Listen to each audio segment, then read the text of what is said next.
애틀랜타 라디오 코리아 8월 1일 월요일 오늘의 한 뉴스입니다. 미국 경제에서 고용시장과 함께 두 버팀목 중의 하나인 주택시장에서 변화가 시작된 것으로 보입니다.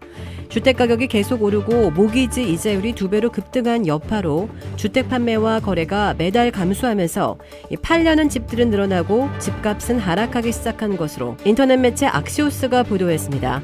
아직 클로징은 하지 않았으나 계약에 서명한 통계로 미국 내에서 기존 주택 판매는 6월에 전달보다 8.6%, 전년보다는 무려 20%나 감소했습니다.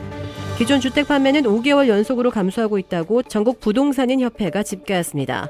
서부 지역의 기존 주택 판매는 전달보다 15.9%, 전년보다는 30.9%나 급감했습니다. 남부 지역은 전달보다 8.9%, 전년보다는 19.2% 감소했고 동북부 지역은 전달보다는 6.7%, 전년보다는 17.6%가 줄었습니다. 대도시들의 주택가격이 중위 가격으로 41만 달러까지 넘어선 데다 모기지 이자율은 30년 고정인 경우 5.5% 내지 6%로 올 1월 3%보다 근 2배나 급등하자 모기지 신청과 주택 거래가 급감하는 결과를 빚고 있습니다. 조 바이든 대통령이 코로나19 재확진 이틀째 검사에서도 양성 반응을 보였습니다. 바이든 대통령 주치인 케빈 오코너 박사는 어제 공개한 바이든 대통령의 건강 메모에서 오늘 아침 안티젠 검사는 여전히 양성이라고 밝혔습니다.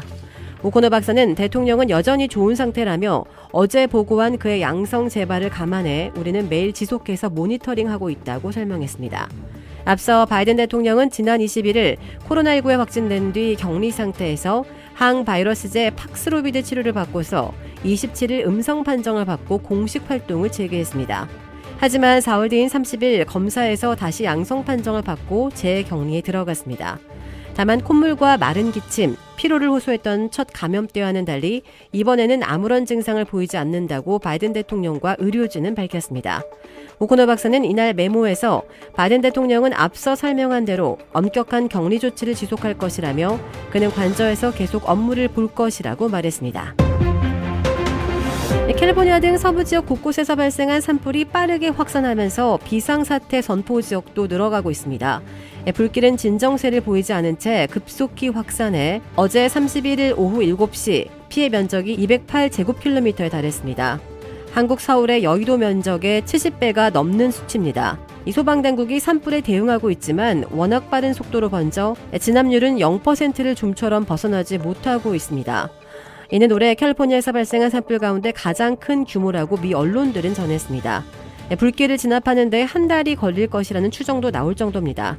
한편 켄터키주 동부에서 발생한 홍수 사망자가 어린이 4명을 포함해 25명으로 늘어났습니다. 구조 및 수색 작업이 진행되며 피해 규모는 더욱더 늘어날 전망입니다.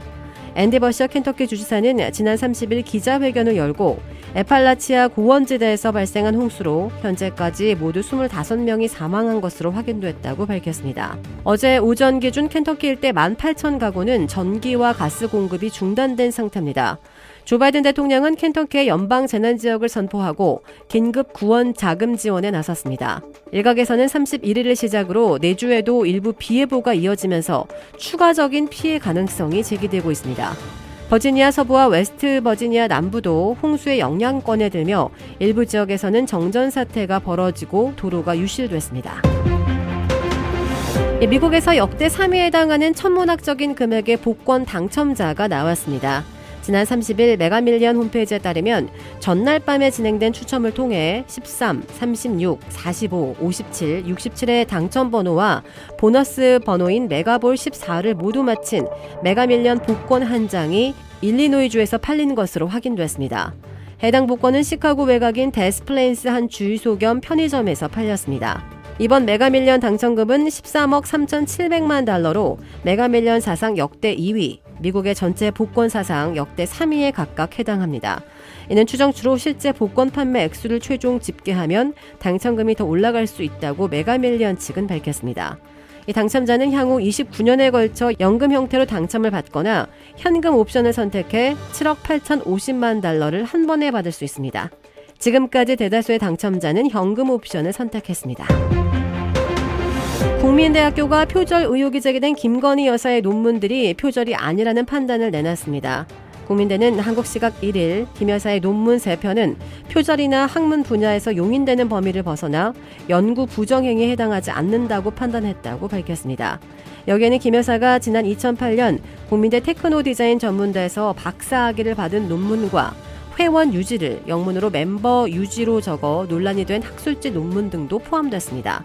학교 측은 또 다른 학술지에 게재된 논문 한 편은 해당 학회에서 적용한 연구 부정행위 판단 기준을 알 수 없다는 이유 등을 들어 검증이 불가능했다고 설명했습니다. 국민대는 이러한 재조사 결과를 내놓으면서 해당 논문들은 만 5년이 지나고 조사가 접수된 것이라 학교 연구윤리위원회에 검증 시효를 넘겼다고 판단했다며 이런 대학 내 지침이 교육부 훈령과 어긋나는지 법 제처에 유권 해석을 요청하겠다고도 밝혔습니다. 주택 구매뿐만 아니라 커머셜, 웨어하우스, 비즈니스 건물까지 부동산계의 큰손 이주환 부동산. 크레딧 카드 빚 최대 80%까지 탕감. 크레딧은 지켜드리고 빚은 줄여드리는 O3 컨설팅이 오늘의 한 뉴스를 후원합니다. 이상 애틀란타 라디오 코리아 8월 1일 월요일 오늘의 한 뉴스의 고지선이었습니다.